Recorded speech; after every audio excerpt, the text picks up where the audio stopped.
Welcome to V3 news లక్ష్యం సమాజహితం. నేను మిలియా బులెటిన్ల ముందుగా హెడ్లైన్స్ చూద్దాం. ప్రారంభమైన తెలంగాణ శాసన మండలి బడ్జెట్ సమావేశాలు.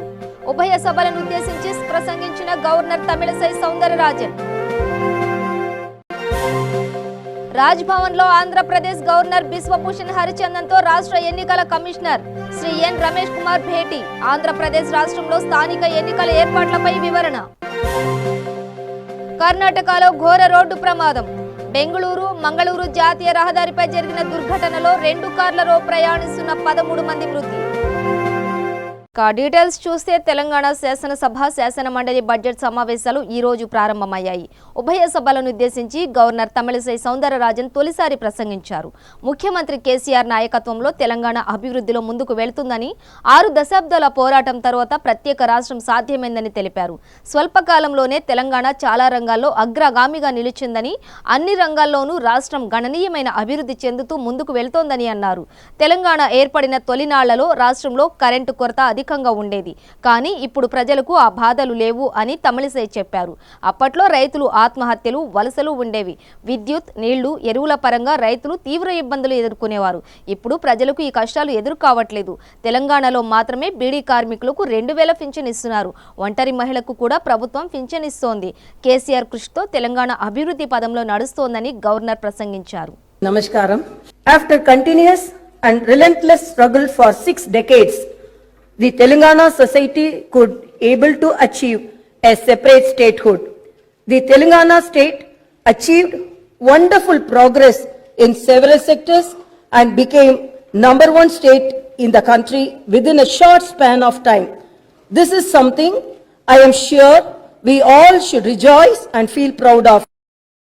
The advantage for Telangana state is that the leader who led the separate statehood movement himself became the chief minister of the newly formed state and leading it from front and getting marched towards the path of progress and development. The Telangana society, which was destroyed in all the sectors during the United Andhra Pradesh rule, now under the visionary and dynamic leadership of Chief Minister Sri Kalvakundala Chandrasekhar Rao, has been moving forward with perfect planning, sincerity and commitment ever since he took over the reins of state 6 years ago. I have no doubt that this forward movement is yielding good results now. If we make a comparison of the situation that existed when Telangana state was formed and now the delightful achievements and success. Telangana is known for its Ganga Jamuna Tahzeeb. Telangana state is the symbol of communal harmony. People from all faiths are living here peacefully with harmony for centuries together. Let me declare here that my government is fully committed to uphold the unity among its people and to protect the secular fabric of the state. My government will respect every religion and celebrate all festivals. My government will act sternly against those who are trying to create communal tensions and suppress the attempts with an iron hand. Economic situation. The severe economic challenges in the country for the past several months had an impact on Telangana state also. Yet, due to strong administrative policies and fiscal discipline, the state was able to withstand the situation. The blink in the blind is that while other states are showing negative economic growth, Telangana is able to stick its neck out. My government has decided to pursue fiscal discipline due to prevailing economic scenario in the country. My government, however, will fulfill all its promises made to the people. All the programs and schemes will be continued and search for new avenues will be undertaken to better our revenue resources. With this positive attitude, my government will move forward. The government will be in tune with the needs of the people, duly striking a healthy balance between welfare and development. This is the precise reason why the people have been continuously supporting my government time and again in all democratic methods. My government will keep up the immense faith reposed by the public and move forward, keeping in view the needs of the people and the circumstances they may crop up time to time. Urupasiyum, ova piniyum, serupagayum, seradu yelvadu naadu. That is Tirukural, which means hunger free, disease free, enmity free country. The state is the best state. Jai Hind, Jai Telangana. దేశవ్యాప్తంగా 17 రాష్ట్రాల్లో 55 మంది రాజ్యసభ సభ్యులు ఏప్రిల్లో పదవీ విరమణ పొందుతున్నారు. వీరి స్థానాల్లో కొత్త సభ్యులను ఎన్నుకోనున్నారు. ఈ క్రమంలో ఏపీలో 4 రాజ్యసభ సభ్యుల కోసం నోటిఫికేషన్ జారీ చేశారు.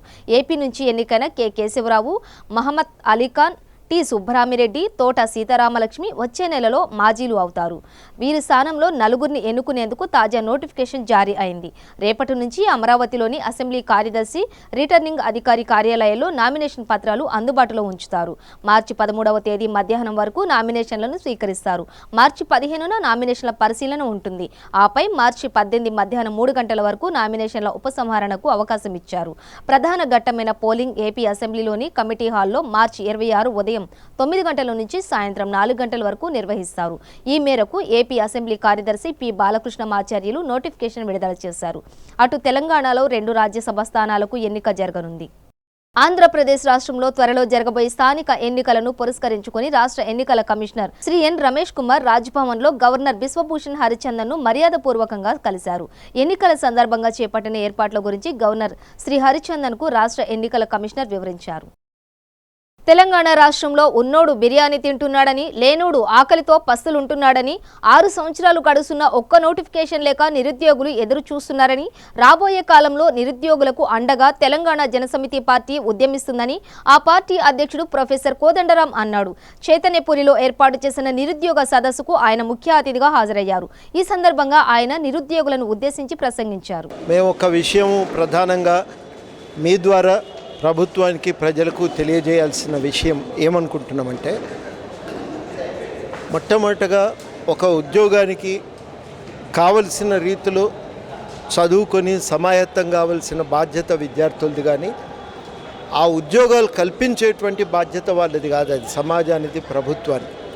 ఇవాళ తెలంగాణలో ఉన్నటువంటి యువకులు ఏమంటున్నారు, యువతులు ఏమంటున్నారంటే, మీరు ఒక నోటిఫికేషన్ ఇవ్వండి, మాకు శక్తి ఉంటే మేము కొడతాం ఉద్యోగం, లేకపోతే మా తవ్వ మేము ఏదో వెతుక్కుంటాం. అసలు నోటిఫికేషన్ ఇవ్వకుండా మమ్మల్ని బాధ్యులను చేసి తప్పుపడితే ఎట్లా కుదురుతుంది? ఖాళీలు లేవా అంటే ఉన్నాయి. ఇలా గవర్నమెంట్లో 1,50,000 పైన ఖాళీలు ఉన్నాయి. కార్పొరేటు పబ్లిక్ సెక్టార్లో మరొక 50-60 వేల పోస్టులు ఖాళీ ఉన్నాయి. ఎటు తిరిగి 2 లక్షల పోస్టులు ఖాళీ ఉన్నాయి. భర్తీ చేయండి. గవర్నమెంట్ కూడా ఖాళీలు భర్తీ కాకపోవడంతో గవర్నమెంట్ పనిచేయలేని పరిస్థితి, కుప్పగూలిపోయింది, పాలన స్తంభించింది. కాబట్టి నోటిఫికేషన్ ఇవ్వండి, క్యాలెండర్ ప్రకారం ఇవ్వండి. ముందే చెప్తే దానికి తగ్గట్టుగా మేము ప్రిపేర్ అవుతాం. రెండోది ఏంటంటే నిరుద్యోగ భృతి చెల్లించండి. మూడోది అందరు కూడా కోరుకునేది ఏంటంటే ఇవాళ కొంచెం ఫ్రీగా కోచింగ్ సెంటర్లు పెట్టాలని, అదేవిధంగా బయట కూడా ఉద్యోగాలు పొందటానికి కావలసినటువంటి శిక్షణ ఇవ్వాలి. ప్రైవేట్ రంగంలో కూడా ఉద్యోగాలను ఇవాళ తెలంగాణ స్థానికులకే వాటిని రిజర్వ్ చేయాలని చెప్పి ఇవాళందరం కూడా కోరుకుంటా ఉన్నాం. ఈ ప్రయత్నం ఒకటి ప్రభుత్వం సీరియస్గా తీసుకోవాలని చెప్పి ఈ సందర్భంగా డిమాండ్ చేస్తూ, ఉద్యోగాల కల్పన అనేది ప్రభుత్వ బాధ్యత. నిజంగా ఉద్యోగాలు కల్పించలేకపోతే, పని కల్పించలేకపోతే, బతుకుదెరువు చూపకపోతే యువత పూర్తిగా మరి ఎటుగాకుండా వాళ్ళ భవిష్యత్తు దెబ్బతినటమే కాదు, సమాజానికి కూడా అది తీరని నష్టం. అది దాని పర్యవసానాలు చాలా తీవ్రంగా ఉంటాయి. కాబట్టి దాన్ని దృష్టిలో పెట్టుకొని గవర్నమెంటు ఈసారి బడ్జెట్లో నిరుద్యోగ భృతి పెట్టాలి.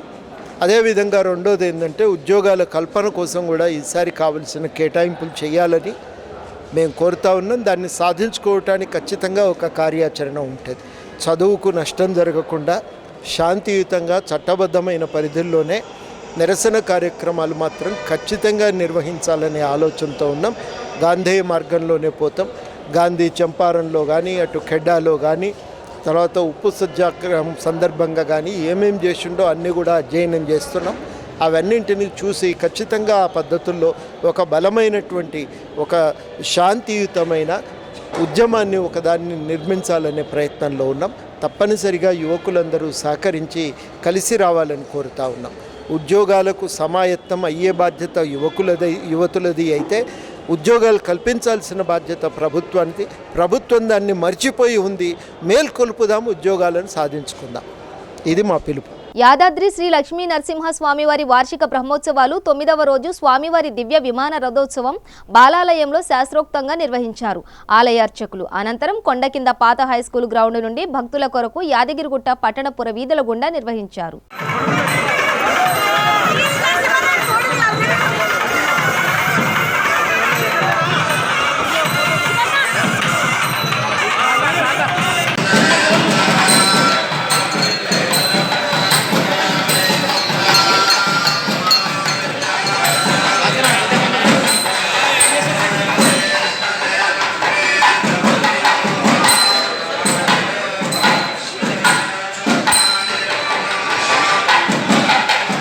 తిరుమలలో శ్రీవారి సాలకట్ల తెప్పోత్సవాలు వరాహ పురష్కరిణిలో ఆహ్లాదకరమైన వాతావరణం మధ్య అంగరంగ వైభవంగా ప్రారంభమయ్యాయి. చల్లని వాతావరణంలో తెప్పపై విహరిస్తున్న స్వామివారిని తిలకించిన భక్తులు భక్తి పారవస్యంతో పలకంచారు. 5 రోజుల పాటు జరిగే ఈ తెప్పోత్సవాల్లో స్వామివారు సీతారామలక్ష్మణుల సమేతంగా తెప్పపై విహరించి భక్తులకు దర్శనమిచ్చారు. ఈ శ్రీహరి పుష్కరిణిలో ఈ తెప్పోత్సవం 3 చుట్లు తిరిగింది. అంతకు మునుపు సీతాలక్ష్మణ ఆంజనేయ సమేతంగా రాములవారి ఉత్సవ మూర్తులు 4 మాడవీధుల్లో విహరిస్తూ శ్రీవారి పుష్కరిణికి చేరుకున్నారు.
ఎంతో వైభవంగా స్వామివారి సాలగట్ల తెప్పోత్సవాలు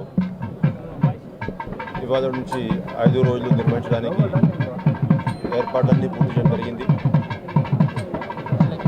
దాంట్లో మరి ముఖ్యంగా ఒకవైపేమో విద్యుత్ దీపాలంకరణలు, అదేవిధంగా దాదాపు 2.5 టన్నులు పుష్పాలంకరణలు, ఈ తెప్పోత్సవాన్ని తిలకించేందుకు వస్తున్నటువంటి భక్తుల కోసము LED డిస్ప్లే స్క్రీన్స్, ఇవన్నీ కూడా ఏర్పాట్ల అధికార యంత్రాంగం అంతా కూడా పూర్తి చేశారు. ముఖ్యంగా ఇవాళ మొట్టమొదటి రోజు శ్రీ సీతా లక్ష్మణు ఆంజనేయ సమేతంగా రాముడు వారు 3 చోట్ల స్వామివారి పుష్కరిణిలో జరిగే భక్తులందరికీ కూడా కనువిందడం జరిగింది. అదేవిధంగా రేపు రుక్మిణి సమేత శ్రీకృష్ణ స్వామివారు, ఆ తర్వాత 3 రోజులు వరుసగా శ్రీ మల్లెప్ప స్వామివారు, శ్రీదేవి భూదేవి సమేతంగా 3 సార్లు, 5 సార్లు, అదేవిధంగా చివరి రోజు 7 సార్లు స్వామివారి పుష్కరిణిలో విహారం చేస్తూ భక్తులందరికీ కూడా దర్శనం ఇవ్వడం జరుగుతుంది. మహిళలకు రక్షణ కల్పించాలని కోరుతూ తూర్పుగోదావరి జిల్లా కాకినాడలో సిఐటియు ఆధ్వర్యంలో ఆర్డీఓ కార్యాలయం ముట్టడి జరిగింది. శ్రామిక మహిళా సమన్వయ కమిటీ ఆధ్వర్యంలో దేశవ్యాప్త పిలుపులో భాగంగా AP anganwadi workers helpers union పిలుపు మేరకు శ్రామిక మహిళలు పెద్ద ఎత్తున తరలివచ్చారు. ఈ సందర్భంగా సిఐటియు రాష్ట్ర నాయకురాలు జి బేబీరాణి మాట్లాడుతూ బీజేపీ రెండవసారి అధికారంలోకి వచ్చాక మహిళా భద్రత లోపించిందన్నారు. ముఖ్యంగా అంగన్వాడీ మహిళలకు ఉద్యోగ భద్రత విషయంలో అనేక ఇబ్బందులు ఎదుర్కొంటున్నారని తెలిపారు. మహిళల రక్షణ కల్పించి దాడులు అరికట్టాలని డిమాండ్ చేశారు. జాతీయ నాయకురాలు డాక్టర్ కె హేమలత మాట్లాడుతూ రాజకీయ వేధింపులు అధికమయ్యాయని, రాష్ట్రంలో 3000 అంగన్వాడీ కేంద్రాలు మూసివేసేందుకు ప్రయత్నాలు జరుగుతున్నాయని ఆందోళన వ్యక్తం చేశారు. ఐసిడిఎస్ నిధులు కేటాయింపులు తగ్గిస్తున్నారని, ఆ చర్యలు ప్రతిఘటిస్తామని హెచ్చరించారు. శ్రామిక మహిళలు అన్ని కలెక్టరేట్ల ముందు అలాగే డివిజన్ కార్యాలయాల ముందు ఈరోజు ఆందోళన చేస్తా ఉన్నారు. మాకు రక్షణ కల్పించండి లేదా జైళ్ళన్నా పెట్టండి అనే నినాదంతో శ్రామిక మహిళలు అంతర్జాతీయ మహిళా దినోత్సవం సందర్భంగా దేశవ్యాప్తంగా ఈ ఆందోళనకి దిగడం అనేది జరిగింది. మార్చి 8వ తేదీ సండే రావడంతో ఈ రోజున ఆ కార్యక్రమం చేపట్టడం జరిగింది. ఎందుకంటే దేశంలో నలుమూలలా చూస్తే ఈ రోజు మహిళల మీద, చిన్నారుల మీద వయసుతో కూడా నిమిత్తం లేకుండా దాడిలో అత్యాచారాలు జరుగుతూ ఉన్నాయి. ఎక్కడికక్కడ చంపేస్తా ఉన్నారు. చాలా దుర్మార్గంగా పైశాచికమైనటువంటి దాడి జరుగుతూ ఉంది. అలాగే పని ప్రదేశాల్లో లైంగిక వేధింపులు అరికట్టాలని, అలాగే మహిళలకి ఏదైతే మహిళలు ఉపాధి ఉందో ఆ ఉపాధి జిఎస్టి పెద్ద నోట్ల రద్దు వల్ల పరిశ్రమలు మూతపడటంతో మహిళల ఉపాధి గంటుకొట్టింది. చాలా మంది మహిళలు ఉపాధి కోల్పోయారు. అలాగే మహిళలకి రక్షణ కల్పించడంతో పాటు పని భద్రత కల్పించాలి, గౌరవం కావాలి, అలాగే కనీస వేతనాలు అమలు చేయాలి. పురుషులతో సమానమైనటువంటి వేతనాలు అసంఘటిత కార్మికులకు ఎక్కడా కూడా అమలు చేయట్లేదు. అలాగే ప్రభుత్వ రంగ సంస్థల్లో తప్ప ప్రైవేట్ సంస్థల్లో ఎక్కడా కూడా మహిళలకి కనీసం సమాన పనికి సమాన వేతనం అమలు చేయట్లేదు. అలాగే మహిళలు చేస్తున్నటువంటి ఇంటి పనిని గుర్తించట్లేదు, బయట పనిని కూడా సక్రమంగా గుర్తించట్లేదు. అలాగే ఇంటి పనిని కూడా గుర్తించట్లేదు. ఇంటి పనిని కూడా గుర్తించాలి. ఈ సమస్యలన్నీ పరిష్కారం కావాలంటే ప్రభుత్వం ఉన్నటువంటి చట్టాలను ప్రకటబద్ధిగా అమలు చేయాలి. ఇవేమీ అమలు చేయట్లేదు కాబట్టి మమ్మల్ని జైల్లో పెట్టండి, మాకు తిండి పెట్టండి అని చెప్పి ఈరోజు జైలు బరో కార్యక్రమానికి పిలుపునివ్వడం జరిగింది. వీళ్ళంతా కూడా ఇక్కడ సమస్య పరిష్కారం కాకపోతే ఏదేమైనా రాష్ట్ర వ్యాప్త ఆందోళన, దేశవ్యాప్త ఆందోళన కొనసాగుతుంది. ఇప్పుడు మమ్మల్ని అరెస్ట్ చేయాలని చెప్పి మమ్మల్ని జైల్లో పెట్టాలని డిమాండ్ చేస్తా ఉన్నాం. ఇరు వర్గాల మధ్య వివాదం కారణంగా మనస్తాపం చెందిన ఓ వ్యక్తి పోలీస్ స్టేషన్ భవనంపై నుంచి దూకిన ఘటన శ్రీకాకుళం జిల్లా ఎచ్చెర్లలో జరిగింది. స్థానికుల కథనం ప్రకారం షేర్ మహమ్మదాపురంలోని శివాలయం విషయంలో ఇరు వర్గాల మధ్య వివాదం తలెత్తింది. వివాదం పోలీస్ స్టేషన్ వరకు వెళ్లడంతో తీవ్ర మనస్తాపానికి గురైన మాజీ సర్పంచ్ అవినాష్ చౌదరి పోలీస్ స్టేషన్ భవనంపై నుంచి దూకేందుకు ప్రయత్నించాడు. అడ్డుకునేందుకు ఓ వ్యక్తి రాగా అతన్ని నెట్టేసి అవినాష్ చౌదరి భవనంపై నుంచి ఒక్కసారిగా దూకేశాడు. ఈ ఘటనలో తీవ్రంగా గాయపడిన బాధితుడిని హుటాహుటిన ఆసుపత్రికి తరలించారు.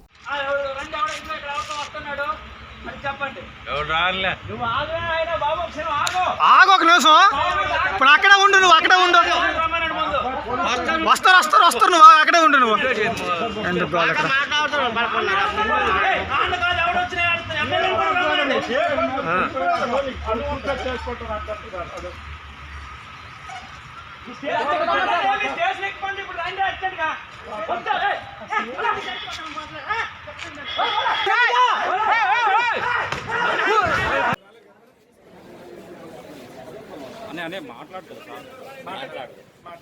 హాయ్ ఫ్రెండ్స్, నా పేరు అవినాష్, నాది ఎస్ఎంపురం. నేను ఎస్ఎంపురం గ్రామంలో చాలా పురాతనమైన శివాలయాన్ని కట్టాను. దాన్ని ఎవరు కట్టినా ఏం చేసినా చనిపోతారని చెప్పడం జరిగింది. అయినా నేను చాలా పురాతనమైన, చాలా చిన్నది, 10 అడుగుల ప్లేస్లో ఉండేది. దాన్ని నేను కట్టడం జరిగింది. 2016లో స్టార్ట్ చేశాను దాన్ని. అయినప్పటికీ కడితే ఏమైనా చనిపోతారు, లేకపోతే ఏమైనా ఇదవుతుంది అని అబద్ధాలని చేయడం చెప్పారు. అయినప్పటికీ దేవుడికి మంచి పని చేస్తే ఏం జరుగుతుందిలే అనుకుని నేను చేయడం జరిగింది. దాన్ని 90% కట్టడం జరిగింది. దానికి ఇప్పుడు ఏం చేస్తున్నారంటే అంతా అయిపోయింది. 2016 నుంచి ఇప్పటి వరకు గుడి అయ్యేసరికి దగ్గర 4 years టైం పట్టింది, 3.5 years. ఈ టైంలో మొత్తం గుడి అంతా కంప్లీట్ చేయడం జరిగింది. అయినప్పటికీ ఇప్పుడు గవర్నమెంట్ మారిన తర్వాత మొన్న 2 months నుంచి పోలీసులు మరియు మన సిఐ గారు, ఎస్ఐ గారు, మన ఎమ్మెల్యే గారు వీళ్ళందరూ కలిసి ఆ గుడిని పొలిటికలైజ్ చేసి మీరు కట్టడానికి లేదు అని చెప్తున్నారు. మేము ఎవరికి చెప్పుకున్నా ఎవరు ఇదయ్యేది లేదు, వినడం లేదు. కావాలని పొలిటికలైజ్ చేసి ఇప్పుడు సిఐ గారు, ఎస్ఐ గారు ఉండి దగ్గరుండి గుడి చేయిస్తున్నారు. మమ్మల్ని గుడి పరిసర ప్రాంతాలకు వెళ్తే మా గ్రామస్తుల్ని అందరినీ కొట్టడం జరుగుతుంది. దయచేసి ఆ ధర్మాన్ని కాపాడవలసిందిగా కోరుతున్నాం. ఆలయ ధర్మకర్తగా ఉన్న మమ్మల్ని కూడా దీని దగ్గర రానివ్వడం లేదు. ఇప్పుడు నేను పోలీస్ స్టేషన్ పైన ఉన్నాను. నాకైతే పోలీసులు దీని మీద అయితే నాకు నమ్మకం పోయింది. పోలీసులే శాంతి భద్రతకి మా ఎస్ఐ గారు, సిఐ గారి దగ్గరుండి శాంతి భద్రతకి విఘాతం కలిగిస్తున్నారు. అందుకు నాకు కూడా పూర్వం చెప్పిన గుడి కడితే చనిపోతారు అన్నదానికి ఎస్ఐ గారు, సిఐ గారే దగ్గరుండి చనిపోవడానికి ఇదయ్యేటట్టు చేస్తున్నారు. రేపటి నుంచి ఎమ్మెల్యే గారు, సిఐ గారు, ఎస్ఐ గారు మీరే ఆ గుడిని వేయాలండి. ఏది ఇదైనా మీరే గుడిని వేలేసి ఏం చేస్తారో. జనాలను అయితే ఏదో హింసిస్తున్నారు, గుడిని కూడా దేవుడితో కూడా రాజకీయం చేస్తున్నారు. ఇక నుంచి నేను కూడా ఉండాలని అనుకోవడం లేదు. పూర్వం చనిపోతారని చెప్పారు కనుక అది వీళ్ళందరూ బలవాన్మారం ద్వారా అవుతుందని నేను అనుకుంటున్నాను. రాష్ట్రంలో, జిల్లాలో తెలుగుదేశం పార్టీ నాయకులు, కార్యకర్తలు, అభిమానులు, ప్రజలపైన రాక్షస ప్రభుత్వం దాష్టికాలు ఎలా ఉన్నాయో అనేటటువంటిది ఈరోజు చౌదరి అవినీష్ ఆత్మహత్యా ప్రయత్నం ఒక నిదర్శనం. ఈరోజు ఒక గ్రామంలో ఒక గుడికి సంబంధించి ఏదైనా వస్తే గ్రామస్తులు కూర్చొని నిర్ణయించుకుంటారు. అందులో పోలీసులకి ఏం పనండి? ఈరోజు ఎస్ఐసిఐకి ఏం పనండి? అక్కడ దేనికోసం అండి వాళ్ళు 10 సార్లు పిలిపించి యూజ్ చేస్తున్నారు. వైసీపీ కార్యకర్తలకి అక్కడ ఉన్న శాసనసభ్యుడు వాళ్ళు ఒత్తిడి చేస్తూ ఉంటే మీకు చట్టాన్ని మీ చేతిలో తీసుకొని ప్రవర్తిస్తున్నారనడానికి ఇంతకన్నా నిదర్శనం ఏం కావాలి? తప్పనిసరిగా న్యాయస్థానాల ముందు పోలీసులు దోషులుగా నిలబడతాం. ఈరోజు నా డిమాండ్ తెలుగుదేశం పార్టీ తరఫున ఒక్కటే, హెచ్ఆర్ల ఎస్ఐని, రణస్థలం సిఐని తక్షణమే సస్పెండ్ చేయాలి. ఈరోజు వారిద్దరిపైన కూడా ఆత్మహత్యా ప్రయత్నం చేసేటటువంటి దాని మీద క్రిమినల్ కేసులు, ఆత్మహత్యా ప్రయత్నానికి ఉసుగొల్పినటువంటి, ప్రేరేపించినటువంటి ఎస్ఐ మీద, సిఐ మీద కేసులు నమోదు చేయాలి. అక్కడ ఏదైతే దళితులు కూడా ఉంటే దళితుల్ని వైసీపీ కార్యకర్తలు, నాయకులు కొట్టారు. వారు పోయి కంప్లైంట్ ఇస్తున్నా సరే నేను అడుగుతా ఉన్నాను, చట్టం ఎవరు చుట్టమండి? సిఐ గారు చుట్టమా, ఎస్ఐ గారు చుట్టమా? మీరు కనీసం వాళ్ళ దరఖాస్తులు కూడా తీసుకోకుండా ఈ రోజు కూడా వాళ్ళని కొడితే వాళ్ళ కంప్లైంట్ ఇస్తే కూడా తీసుకోకుండా వాళ్ళని అరెస్ట్ చేస్తున్నారు. AP state warehousing corporation deputy executive engineer Kandula Tavitaraju ఇళ్లలో ఏసీబీ అధికారులు సోదాలు నిర్వహించారు. అక్రమాస్తులు కలిగి ఉన్నారనే ఆరోపణలతో తవిటరాజు ఇంట్లో సోదాలు చేశారు. శ్రీకాకుళం ఏసీబీ డీఎస్పీ రమణమూర్తి ఆధ్వర్యంలో తనిఖీలు కొనసాగుతున్నాయి. గాజువాక శ్రామిక నగర్, శ్రీకాకుళం జిల్లా రాజం, విజయనగరం జిల్లా రామభద్రాపురందరి కొట్టక్కిలో కూడా తనిఖీలు జరుగుతున్నాయి. తెచ్చిపెట్టేది కానీ అంటే అప్పుడు జాబు ఎంతో పడలేకపోతుంది కానీ ఏమైనా అవకాశం ఉంటే బయటకు వెళ్దాం.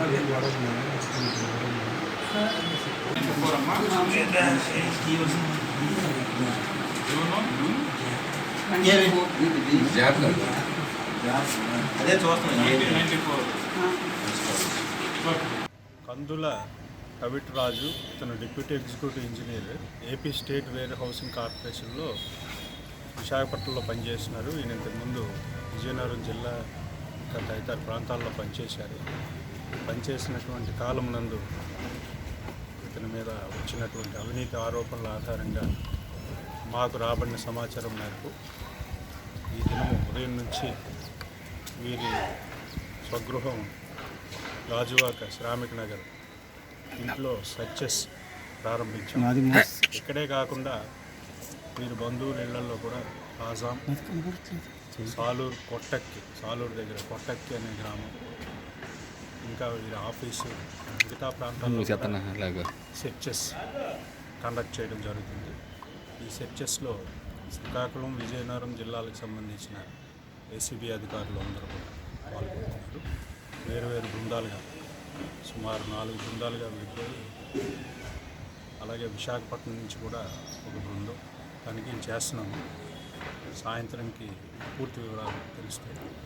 ప్రస్తుతానికి ఇతని వద్ద సుమారు డాక్యుమెంట్ వాల్యూస్ ప్రకారం 1,33,00,000 ఆస్తి ఉన్నట్లుగా గుర్తించడం జరిగింది. ఇంకా మేము సక్సెస్ చేస్తున్నాం. రిపోర్ట్స్ వేరు వేరు జిల్లాల నుంచి రావాల్సిన రిపోర్ట్స్ ఆధారంగా ఫైనలైజ్ చేస్తాం. ఎంత నిఘా పెట్టి కేసులు పెడుతున్నా సీఎం సొంత జిల్లా కడపలో ఇసుక అక్రమ రవాణా ఆగడం లేదు. ఎక్కడో ఒక చోట అక్రమంగా ఇసుక తరలుతూనే ఉంది. ప్రొద్దుటూరు పట్టణ శివార్లో ఏర్పాటు చేసిన ఇసుక నిఘా చెక్ పోస్ట్ను జిల్లా సరిహద్దులోని రాజుపాలెం మండలం గోపాయపల్లెలో ఏర్పాటు చేసిన చెక్ పోస్ట్లో ఈ నెలలోనే 2 పర్యాయాలు అక్రమ ఇసుక వాహనాలు పట్టుకున్నారు. తాజాగా ప్రొద్దుటూరు నుంచి అక్రమంగా ఇసుక తరలిస్తున్న 2 టిప్పర్లను 2 ట్రాక్టర్లను టాస్క్ ఫోర్స్ పోలీసులు పట్టుకున్నారు. ఇసుక అక్రమ రవాణా చేస్తూ ఉంటే ప్రజలు పోలీసులకు తెలపాలని ప్రొద్దుటూరు రూరల్ సీఐ విశ్వనాథరెడ్డి ప్రజలకు విజ్ఞప్తి చేశారు. కడప జిల్లా గౌరవ ఎస్పీ గారు శ్రీ అనురాజన్ గారి ఆదేశాల మేరకు ఈరోజు ప్రొద్దుటూరులో కడప నుంచి వచ్చిన ఒక స్పెషల్ పార్టీ ఆధ్వర్యంలో సీఐ గారి ఆధ్వర్యంలో మా రూరల్ ఎస్ఐలు సునీల్ కుమార్ రెడ్డి మరియు కృష్ణయ్యలను 2 బృందాలుగా ఏర్పరిచి ఈ ఇసుక అక్రమ రవాణా అరికట్టడం నిమిత్తమై ఎర్లీ మార్నింగ్ ఈరోజు రైడ్స్ చేపట్టడం జరిగింది. ఈ సడన్ సర్ప్రైజ్ చెకింగ్స్లో భాగంగా సునీల్ కుమార్ రెడ్డి గారు తన పార్టీతో వెళ్ళినప్పుడు ఒక ఇసుక ట్రిప్పరు మరియు ఒక ట్రాక్టర్ని బిల్లులు లేకుండా ఇసుకను అక్రమ రవాణా చేస్తున్న 2 వాహనాలను సీజ్ చేయడం జరిగింది. దానికి నడుపుతున్న డ్రైవర్ కమ్ ఓనర్ మేకల కృష్ణయ్య అనే అతని ట్రిప్పర్ని, గొరిగ వెంకటరమణ అనే డ్రైవరు నడుపుతున్న ట్రాక్టర్ని, దాని ఓనరు మంచాల చెన్నయ్య అనే ఈ 3 ముద్దాయిలపై కేసు నమోదు చేసి 2 ట్రాక్టర్లను సీజ్ చేసి వాళ్ళని రిమాండ్ నిమిత్తం చేయడం జరిగింది. అలాగే ఎస్ఐ కృష్ణయ్య ఆధ్వర్యంలో ఉన్న పార్టీ కూడా వాళ్ళ గాలింపు చర్యల్లో భాగంగా వాళ్ళు కూడా ఒక ట్రిప్పర్ని, ఒక ఇసుక ట్రాక్టర్ని సీజ్ చేయడం జరిగింది. దాంట్లో భాగంగా షేక్ దర్బార్ వలీ అనే అతను నడుపుతున్న AP 21 TD 0896 అనే ట్రిప్పర్ని, దాని యొక్క ఓనర్ను శివశంకర్ని, అలాగే AP 04H 3638 అనే ట్రాక్టర్ని మిద్దె శ్రీనివాసం దాని డ్రైవరు, దాని యొక్క ఓనరు మంచాల చెన్నయ్య అనే వాళ్ళని కూడా ముద్దాయిగా కనబడిచి స్వాధీనపరుచుకున్న ఒక ట్రిప్పరు మరియు ట్రాక్టర్ని సీజ్ చేసి కోర్టుకు అప్పగించడం జరిగింది. అలాగే దాని యొక్క డ్రైవర్లను కూడా డిమాండ్ చేస్తున్నాం. దానిలో ఓనర్ని, వాహనాల యొక్క ఓనర్లను కూడా త్వరలోనే కోర్టు పంపించి డిమాండ్ చేస్తాం. ఇసుక అక్రమ రవాణాపై ఎస్పీ గారి ఆదేశాల మేరకు ఎటువంటి అక్రమ రవాణా జరగకుండా చర్యలు తీసుకునే భాగంగా ఆకస్మిక తనిఖీలు జరిపి బిల్లులు లేకుండా లేదా బిల్లులు టైం అయిపోయిన తర్వాత నడుపుతున్న వాహనాలను లేదా అక్రమ బిల్లులను క్రియేట్ చేసి నడుపుతున్న వాహనాలని సీజ్ చేయడం జరుగుతుంది. ప్రజలు చాలామంది ఇవి పెద్ద నేరం కాదని చెప్పి రకంగా చాలామంది కూడా ఇంకా అలాగే వెళ్తున్నారు. కొంతమంది ఇది తువ్వమట్టని లేకపోతే తువ్వ ఇసుకని, గుండ ఇసుకని రకరకాలుగా దానికి పేరు పెట్టి ఒక నాణ్యంతో తక్కువ రకం ఉన్న ఇసుక అని చెప్పేసి ఇది నేరం కాదని తీసుకోవడం జరుగుతుంది. అటువంటిది కూడా ఎటువంటి మైనింగ్ జరిగినా కూడా తప్పే. ప్రభుత్వం యొక్క అనుమతి లేకుండా లేదా ప్రభుత్వం అనుమతించిన క్వారీ నుంచి, స్టాక్ యార్డ్ నుంచి కాకుండా ఎటువైపు నుంచి తీసుకుపోయినా కూడా అది అక్రమ రవాణా కింద పరిగణించబడుతుందని చెప్పేసి ప్రజలకు తెలియజేయడమైంది. అలాగే ప్రజల దృష్టిలో ఏదైనా అటువంటి అక్రమ రవాణా చేసినా వారికి ఇన్ఫర్మేషన్ ఇస్తే దాన్ని చేసుకున్న చట్టపరిధిలో వాళ్ళు డిమాండ్ చేసే అవకాశం ఉంటుంది. కర్ణాటకలో ఘోర రోడ్డు ప్రమాదం జరిగింది. బెంగళూరు మంగళూరు జాతీయ రహదారిపై జరిగిన దుర్ఘటనలో 2 కార్లలో ప్రయాణిస్తున్న 13 మంది మృతి చెందారు. బైలాదాకరే వద్ద ఓ కారు అదుపు తప్పి అతివేగంతో డివైడర్ను ఢీకొట్టి పల్టీలు కొట్టింది. అదే సమయంలో వేగంగా వస్తున్న మరో కారు బోల్తా పడిన కారును ఢీకొట్టింది. ఈ ప్రమాదంలో 2 కార్లు ధ్వంసం కాగా అందులో ప్రయాణిస్తున్న 13 మంది అక్కడికక్కడే మృతి చెందినట్లు సమాచారం. ఘటనా స్థలికి చేరుకున్న పోలీసులు సహాయక చర్యలు చేపట్టారు. ప్రమాద ఘటనతో బెంగళూరు మంగళూరు జాతీయ రహదారిపై ట్రాఫిక్ నిలిచిపోయింది. బులెటిన్ ముగించే ముందు హెడ్లైన్స్ మరోసారి. ప్రారంభమైన తెలంగాణ శాసనసభ శాసన మండలి బడ్జెట్ సమావేశాలు. ఉభయ సభలను ఉద్దేశించి ప్రసంగించిన గవర్నర్ తమిళసై సౌందరరాజన్. రాజ్భవన్ లో ఆంధ్రప్రదేశ్ గవర్నర్ బిశ్వభూషణ్ హరిచందన్ తో రాష్ట్ర ఎన్నికల కమిషనర్ శ్రీ ఎన్ రమేష్ కుమార్ భేటీ. ఆంధ్రప్రదేశ్ రాష్ట్రంలో స్థానిక ఎన్నికల ఏర్పాట్లపై వివరణ. కర్ణాటకలో ఘోర రోడ్డు ప్రమాదం. బెంగళూరు మంగళూరు జాతీయ రహదారిపై జరిగిన దుర్ఘటనలో 2 కార్లలో ప్రయాణిస్తున్న 13 మంది మృతి. ఇవి బులెటిన్ విశేషాలు. మరింత సమాచారం కోసం చూస్తూనే ఉండండి V3 న్యూస్. లక్ష్యం సమాజ హితం.